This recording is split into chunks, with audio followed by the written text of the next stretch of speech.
What's up, brothers and sisters? It's your brother G World 7 underscore D. I'm making a quick video, and I want to respond to a few people who have come onto my page talking about how the issue of Sean Payton is not racist.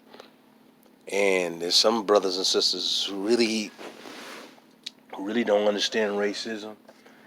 I guess they want to continue to give white folks so many chances. Well, I'm not gonna give them chances. I'm gonna call them out for the racist pigs that they are. A lot of them, man. And when you listen to Sean Payton, all right, when he came in, he didn't like Russell Wilson from the start. He had a nasty attitude towards him. And first of all, you're going to come into a situation where you're going to, quote, fix a quarterback. You never played the game, dude. And like I said before, I don't respect people who never played the game, man. I don't respect you. You do all the coach. You can be a good coach you want. I don't respect your ass, man. You can't tell me anything. But the point is that the way he spoke to that black man, he would have never done that to a white quarterback. And see, some brothers and sisters don't see this. He was speaking to Russell Wilson like as if he's a boy, a child. He wouldn't have done that because Adrian Peterson was yelling at his ass inside like he was running away from Adrian Peterson. But he did that to Russell Wilson because he knew he can get away with that with Russell Wilson. But he would never have done that to a white quarterback, period. So race does play a difference in this because he would never have talked to a white quarterback like that.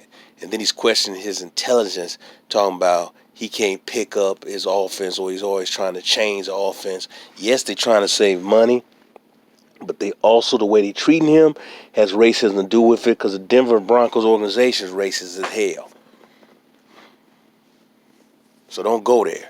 All right? So I don't need a dumbass who sound like a little child are going to come on my page talking about graduating out of high school. Really, dude? Really, dude? Please. He probably didn't graduate out of high school, but but the point is this, man. I can tell these guys are racist by their tone, how they speak to you, their facial expressions, and how they interact with you. I can tell a racist, man. I've been doing this for years, and I've been around these racists long enough to tell who's a real-time bigot and who's not. And Sean Payton, I see it all the way. Like Mike Dicker, I seen it all the way.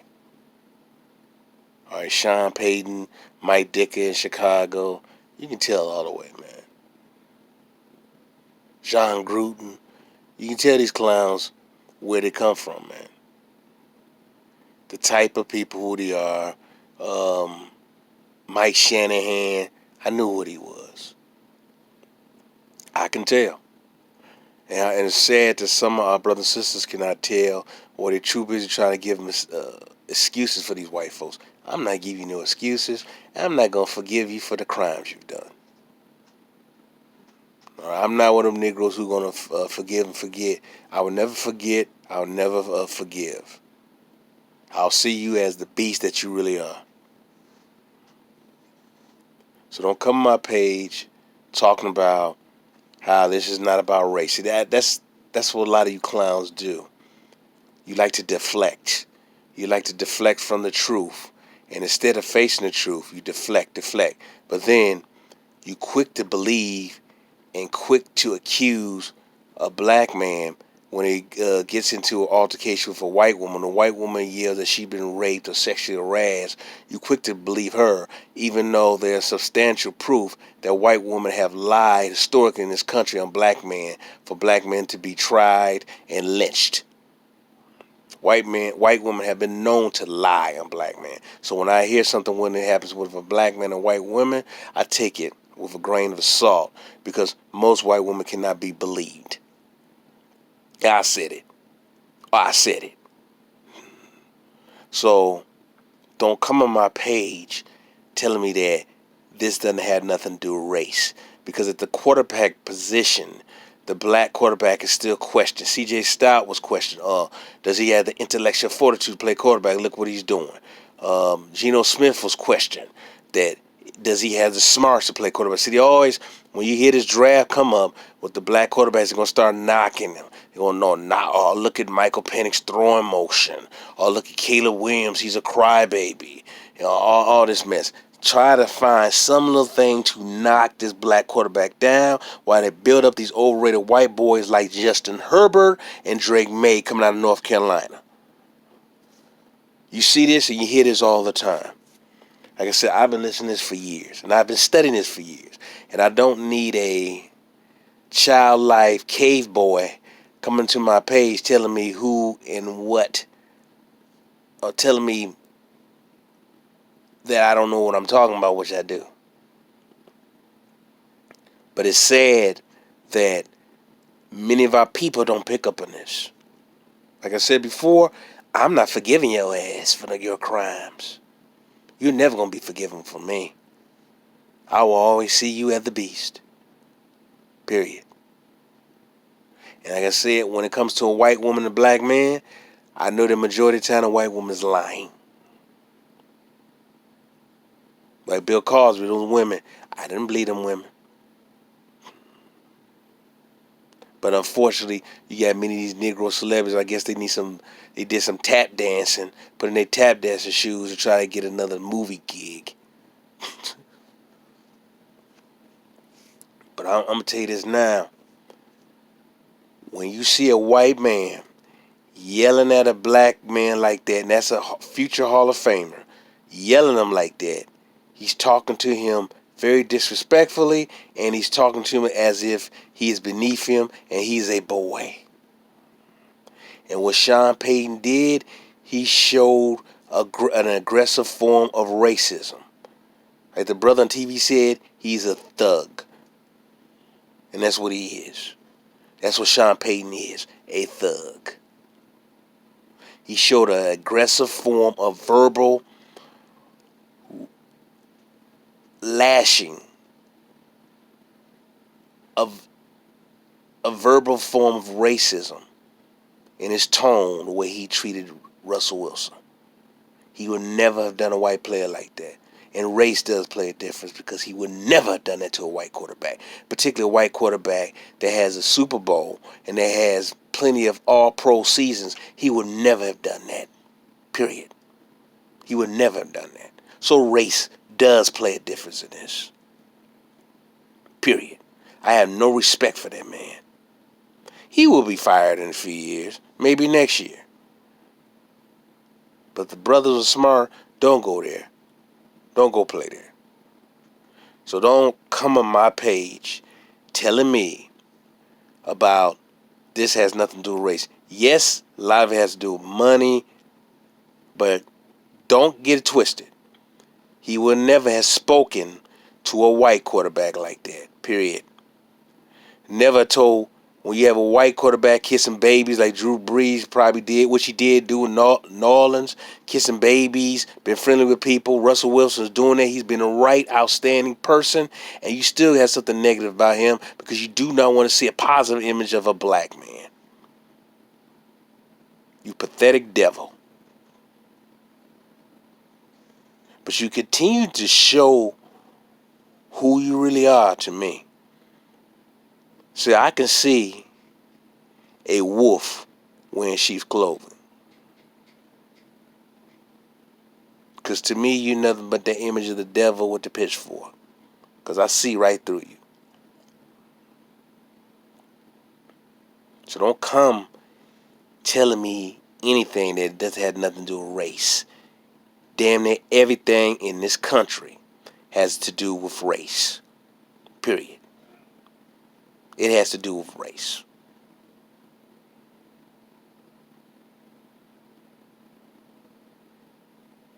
When a white woman cries and she blames a black man, the first thing people say, oh, that evil black beast did it. Well, it was a lying white bastard who just told a lie on the black man. I'm telling you right now, man. Like I said before, our people are going to have to wake up To realize we can never love or forgive our enemy.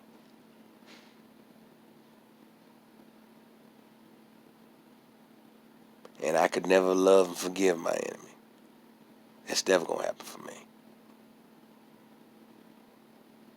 And I know what Sean Payton is. And I see what Sean Payton is all about. That dude racist as hell. I can see it through his facial expressions.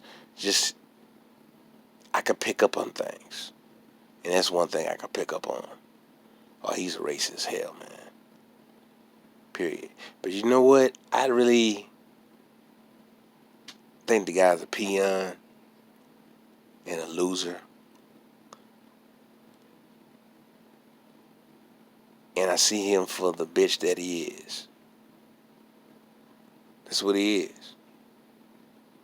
He's a racist creep. But that's typical coming from many people like him. So I want you, brothers and sisters, to start observing. That's all I always tell you when you do your research. You got to pick up on things. Observe the beast. Observe how these people view you. Look at their facial structure. Look how they talk to you. Some of the images on their faces, their tone, the way they look at you. You can pick up a racist in a few minutes, man. And Sean Payton is racist. And there's other people on TV that are racist as hell I can pick up on. I'm not going to bring them up now. I may bring them up in future videos, man. But like I said before, Sean Payton is racist. If you don't like what I'm saying, pale faces, who cares? Because I don't give a damn about you. I don't lose no sleep over you. Trust me. I prefer to be separate from you. And being separate, we're much better. See, that's them Negroes who want to be near you. I don't want to be near you. We could do our own stuff, our own selves. We can build amongst ourselves. We don't need you.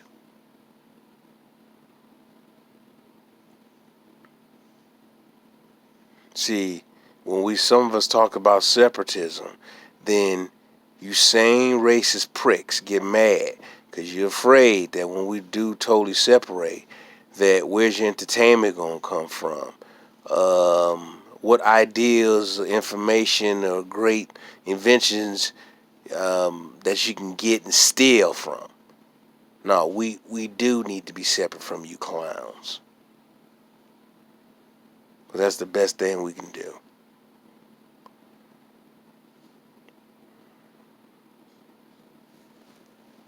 Peace and love.